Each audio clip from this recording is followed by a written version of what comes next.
Hello, friends. Welcome to Humenza. Welcome to another beautiful day. और मेरा प्यारा सा खूबसूरत से दिन की शुरुआत हो चुकी है। तो ये टाइम हो रहा था सुबह के 9 बजे और मैं उठ गई थी। तो और रमज़ान का भी ये तीसरा दिन था अल्हम्दुलिल्लाह। और अभी गर्मी भी धीरे धीरे स्टार्ट हो गई है, तो मैं सबसे पहले ये विंडो ओपन कर देती हूँ ताकि फ़्रेश हवा आ सके। नहीं तो रात भर बंद रहता है तो फिर थोड़ा सफोकेशन सा हो जाता है। तो खैर मैं यहाँ आ गई थी किचन में ईशल का ब्रेकफास्ट बनाने के लिए, और आज मैं उसके लिए बना रही थी डोसा।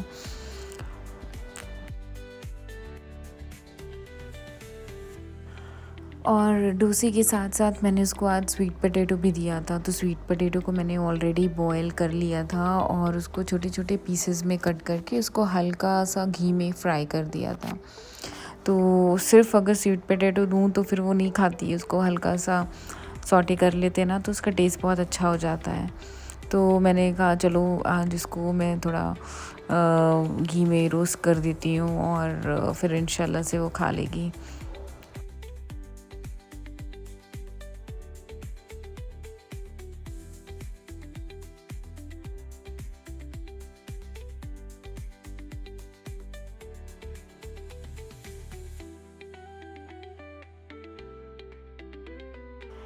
और यहाँ पे हो गया था ईशल का ब्रेकफास्ट ऑलमोस्ट रेडी, और मैंने उसको फ्रूट्स भी कट करके दिए थे। तो बस वो पहले तो देखती है कि भाई आजकल मम्मा क्या दे रही है, और फिर वो खाती है।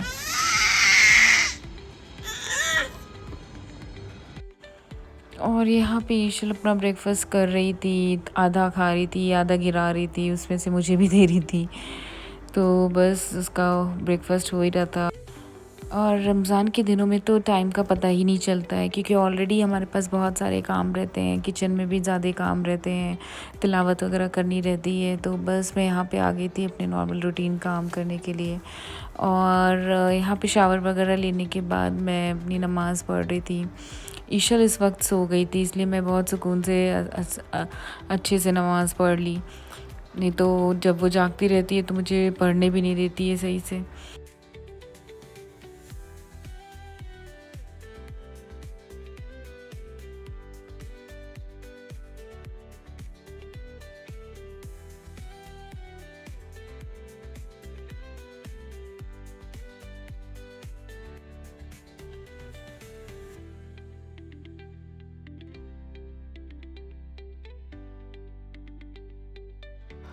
ऑलमोस्ट मेरी नमाज़ हो चुकी थी पूरी, और माशाल्लाह से रमज़ान का तीसरा दिन चल रहा है।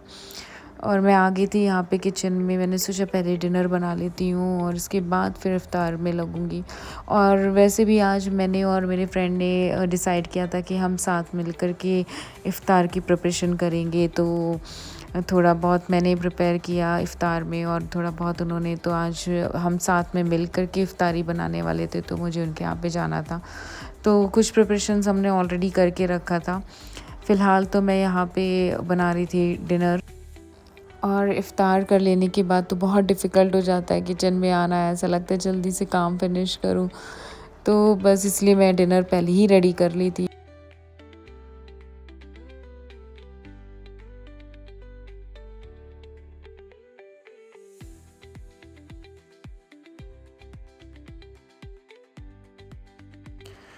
तो खैर रमज़ान सीरीज़ डे 3 में आपको जो रेसिपी मैं शेयर करने वाली हूँ वो है ढोकला, हलवा, सूजी का हलवा और मोहब्बत का शरबत। तो ये तीनों ही रेसिपी बहुत ही ज़बरदस्त है, और आप लोग भी अपने घरों में ये रेसिपी ज़रूर ट्राई करिएगा, स्पेशली रमज़ान के टाइम पे। तो चलिए बनाते हैं अपना रेसिपी नंबर 1, जो है मोहब्बत का शरबत। तो यहाँ पे मैंने एक मीडियम साइज़ का वाटरमेलन लिया था, और उसको मैंने हाफ़ जो है छोटे छोटे चंक्स में कट कर दिए थे, और हाफ़ वाटरमेलन को साइड में रख दिया था। और ये है सब्ज़ा को ऑलरेडी हम भिगा के रखेंगे ताकि वो फूल जाए। ग्राइंडर वाला जार ले लेंगे और उसमें हम पहले 1 कप के करीब दूध डालेंगे और उसमें जो मैंने आपको बताया था कि आधा वाटरमेलन आप साइड पे रखिएगा, तो उसके बड़े-बड़े चंक्स कट करके इसी जार में आप डाल दीजिएगा और साथ ही साथ आप शुगर ऐड करिएगा। शुगर बहुत ज़्यादा मत करिएगा क्योंकि बहुत स्वीट नहीं चाहिए, तो मैंने यहाँ पे 3 चम्मच शुगर ऐड किया था और थोड़े से ड्राई फ्रूट्स भी डाल देंगे। तो उसमें मैंने काजू और बादाम लिया था। सभी चीज़ों को मिक्स करने के बाद अगर आपके पास जूसर है या फिर मिक्सर है, उसमें भी हम ग्राइंड कर सकते हैं। तो एक बार ग्राइंड कर लेने के बाद इसका ऐसे पेस्ट रेडी कर लेंगे। ये लिक्विड ही रहेगा ऑलमोस्ट। और इसके बाद मैंने इसमें 2.5 कप दूध ऐड किया था और जो सब्ज़ा को मैंने भिगा के रखा हुआ था, तो वो भी हमने इसमें ऐड कर लिए थे इस टाइम पे। और सब्ज़ा को ऐड करने के बाद उसको अच्छे से मिक्स कर लेना है। उसके बाद मैंने थोड़ा सा कंडेंस मिल्क डाला था। कंडेंस मिल्क डालने के बाद टेस्ट बहुत अच्छा हो जाता है। ये रूह अफ़ज़ा भी आप ज़रूर ऐड करना क्योंकि रूह अफ़ज़ा से भी टेस्ट बहुत बहुत ज़बरदस्त लगता है। मैंने देखा थोड़ा सा मेरा दूध ज़्यादा हेवी लगता, तो इसलिए मैंने थोड़ा सा पानी ऐड कर दिया था और बाद में मैंने जो छोटे-छोटे चंक्स वाटरमेलन के थे वो ऐड कर दिए थे। और इन सभी चीज़ों को एक अच्छा मिक्स देने के बाद थोड़ा सा ऊपर से ड्राई फ्रूट्स डाल लीजिएगा और इसको फ्रीज़र में फ्रीज़ कर लीजिएगा। करीब-करीब आधा घंटा अगर फ्रीज़र में फ्रीज़ रहेगा ना, तो बहुत ही ठंडा और बहुत ही लाजवाब लगेगा आपको ये मोहब्बत का शरबत। और ये देखिए हमारी ड्रिंक रेडी हो गई थी। बहुत ही ज़बरदस्त थी, ठंडी-ठंडी और बहुत ही मज़े की लग रही थी। तो चलिए अब बनाते हैं रेसिपी नंबर 2 जो कि है सूजी का हलवा। तो यहाँ पे सबसे पहले एक कढ़ाई में हम घी डाल लेंगे और यहाँ पे आपको हलवे में घी अच्छी क्वांटिटी में रखना है क्योंकि हलवे में जितनी अच्छे से घी पड़े रहेगा हलवा उतना ही टेस्टी बनेगा। तो सबसे पहले मैंने ड्राई फ्रूट्स को ऑलरेडी कट करके रखा था। उसमें था काजू, बादाम और किशमिश और उसको मैंने थोड़े से घी में रोस्ट कर दिया था। बहुत ज़्यादा रोस्ट नहीं करना है, बहुत ही हल्का करना है। और उसी पैन में घी ऐड करके मैंने सूजी को भी अच्छे से भून लिया था। सूजी को तब तक भूनना रहेगा जब तक कि अच्छी खुशबू ना आने लगे। और ये देखिए यहाँ इसको एकदम फ्लेम कम ही रखना है और धीरे-धीरे ऐड करके आपको धीरे-धीरे इसको मिक्स करते रहना है। और इस टाइम पे मैं चेक कर रही थी तो अभी और थोड़ा टाइम था सूजी को भूनने में। तो यहाँ पे कंटिन्यू मैं सूजी को चला ही रही थी क्योंकि वो जलना नहीं चाहिए। करीब-करीब हमने सूजी को 10 से 15 मिनट तक स्लो फ्लेम तब पे ही भुना और अब जा कर के हमारी सूजी अच्छे से भुन गई थी। और उसके बाद मैंने उसको एक सेपरेट प्लेट में निकाल लिया था। देखिए कलर जो है वो इस तरीके का कुछ दिखेगा।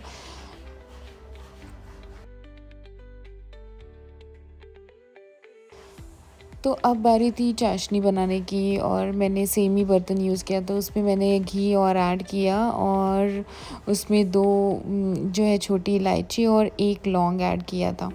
उसके बाद आपने 2.5 ग्लास आपको पानी ऐड कर लेना है और अगर आप कलर ऐड करना चाहते हो तो आप ऐड कर लेना थोड़ा-सा और उसको मिक्स कर दीजिएगा। और यहाँ पे मैंने कलर डालने से पहले ही मैंने शक्कर डाल दिया था और शक्कर करीब-करीब मैंने 3 से 4 चम्मच डाले थे। बहुत ज़्यादा क्योंकि मुझे स्वीट नहीं पसंद है, इसलिए हमने ऑलमोस्ट छोटा चम्मच था तो वो 5 चम्मच डाले थे। तो आप 5 टेबलस्पून समझ सकते हो शक्कर ऐड करना है। और यहाँ पे हमारा शीरा हो चुका था रेडी, तो अब बारी थी सूजी मिक्स करने की। तो जब भी आप सूजी मिक्स करिएगा तो फ्लेम स्लो पे ही रखिएगा और जैसे ही आप मिक्स करोगे ना तो उसको इमीडिएटली चलाते रहिएगा, नहीं तो उसके लम्प्स छोटे-छोटे बन सकते हैं। तो जैसे धीरे-धीरे आप ऐड करते जाओ और उसको धीरे-धीरे मिक्स करते जाइए और कंटिन्यू मिक्स करने के बाद कंटिन्यू आपको चलाते रहना है और फ्लेम को स्लो पे ही रखिएगा। हलवे की अच्छे से भुनाई कर लेने के बाद मैंने उसमें ऐड कर दिया था ड्राई फ्रूट्स जो हमने ऑलरेडी रोस्ट करके रखा था। और ये देखिए हमारा हलवा भी हो चुका है ऑलमोस्ट रेडी और इससे फिर हमने प्लेट में निकाल लिया था।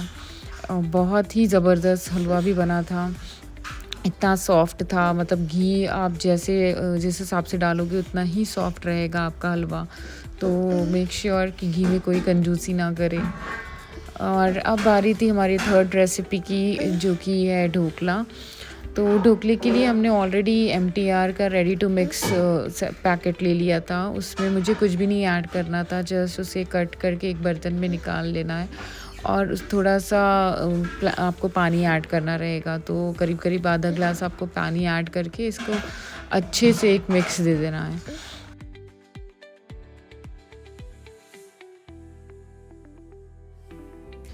और ये देखिए बैटर हो चुका था रेडी। और अब बारी थी इसे स्टीम देने की। तो स्टीम देने के लिए हम इसे कुकर में स्टीम देंगे। तो जिस भी बर्तन में आप दोगे तो उसे पहले से थोड़ा ऑयल से ग्रीस कर लीजिएगा ताकि आपका बैटर चिपके नहीं। और उसके बाद आपको ये बैटर उसमें डाल लेना है। और ये कुकर में बिना सीटी के ही पकेगा, लाइक स्टीम से ही पक जाएगा, तो आपको सीटी नहीं लगाना है। तो कुकर में थोड़ा सा पानी डाल करके एक स्टैंड लगा देंगे और उसमें ये बैटर का जो बर्तन है वो हम डाल देंगे और जस्ट उसका ढक्कन से हम कवर कर देंगे। और पहले स्टार्टिंग में फ्लेम जो है वो हाई रहेगा 5 मिनट के लिए, उसके बाद आपको स्लो कर देना है 10 मिनट के लिए। और ये देखिए हमारा ये स्टीम से होकर के रेडी भी हो गया था ढोकला। अभी बारी थी इस पे तड़का देने की। तो तड़का देने के लिए हमने थोड़ा सा तेल लिया, उसमें राई डाला थोड़ा सा, 1 चम्मच के करीब करीब, और उसमें मैंने हरी मिर्ची, करी पत्ता और थोड़ा सा शक्कर, थोड़ा सा पानी, ये सारी चीज़ें डाल करके उसको मिक्स कर लिया था।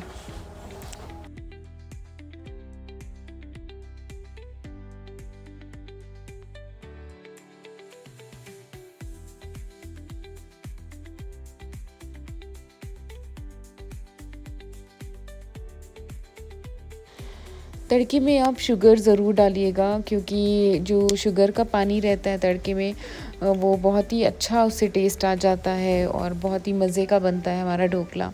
तो यहाँ पे हमारा तड़का हो चुका था रेडी और बस इसी तड़के को हमें जो ढोकला हमारा रेडी हुआ है उसके ऊपर डाल लेना है। आपको थोड़ा स्ट्रॉन्ग चाहिए तो ज़्यादा डालिएगा और अगर थोड़ा कम ही तड़का चाहिए तो आप अपने हिसाब से उसको कम ज़्यादा कर सकते हैं। और इसके साथ ये हरी चटनी बहुत ही अच्छी लगती है, तो हमने यहाँ पे हरी मिर्ची, हरी धनिया, थोड़ा ज़ीरा, थोड़ा सा कर्ड और उसके साथ ही साथ मैंने थोड़ा सा नमक और नींबू डाल दिया था इस चटनी में।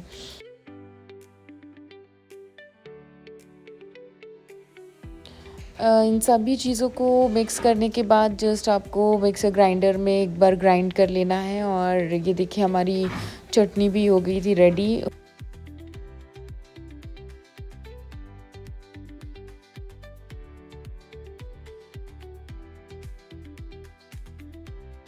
और ये था हमारा फाइनल लुक ढोकले का।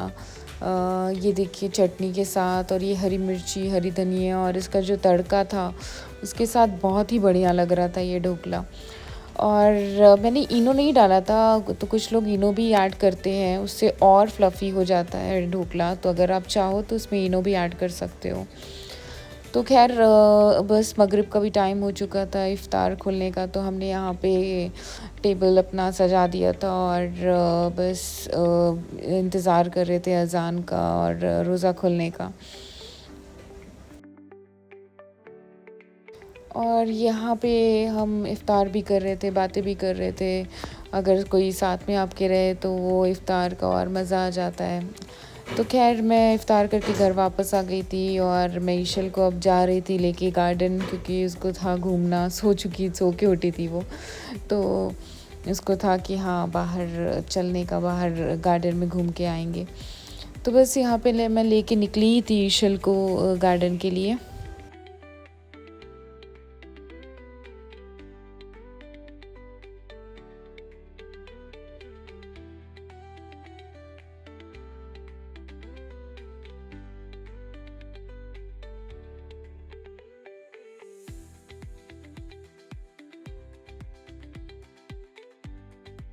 थोड़ी देर तक ईशल गार्डन में खेली और फिर उसके बाद हम वापस भी आ गए थे, क्योंकि मुझे अभी चपाती भी बनाना था तो और ज़्यादा लेट नहीं करना था। तो बस मैं आते ही यहाँ पे आ गई थी किचन में और चपाती गरम गरम बनाने के लिए, ताकि हम डिनर भी कर लें, नहीं तो फिर सहरी के टाइम पे तो कुछ भी नहीं खाने को होगा बहुत, अगर ज़्यादा लेट हो जाएगा डिनर में।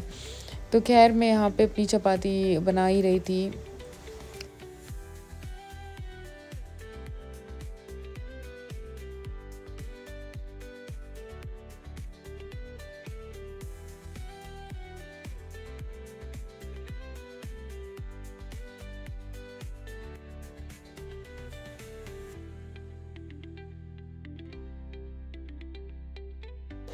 और यहाँ पे हम बैठ गए थे डिनर करने के लिए।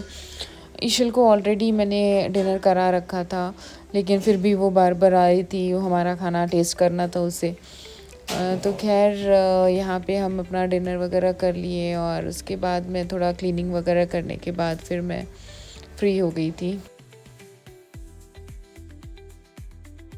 Welcome back friends. तो बस हमारा डिनर हो चुका था और अब तैयारी हो रही थी सोने की, क्योंकि फजर में भी उठना है सहरी के लिए। तो बस अल्हम्दुलिल्लाह हमारा रोज़ा तो बहुत अच्छे से गुज़र रहा है। आप सबका कैसा जा रहा है रमज़ान, प्लीज़ कमेंट करके ज़रूर बताइए। और आगे की क्या, ईद का क्या तैयारियां वगैरह वो सब भी मैं आपको आगे के ब्लॉग में शेयर करूँगी। और कमेंट करके ज़रूर बताइए कि मेरा रमज़ान सीरीज़ ब्लॉग कैसा लग रहा है आप लोगों को। और डिशेस, आपको अगर कोई स्पेसिफ़िकली पर्टिकुलर डिश की रेसिपी चाहिए तो वो भी बताइए, मैं इंशाल्लाह ज़रूर शेयर करूँगी आप सबसे। और अगर मेरा व्लॉग अच्छा लग रहा है तो प्लीज़ प्लीज़ लाइक करिए, चैनल को सब्सक्राइब करना ना भूलें। तब तक के लिए अल्लाह हाफ़िज़।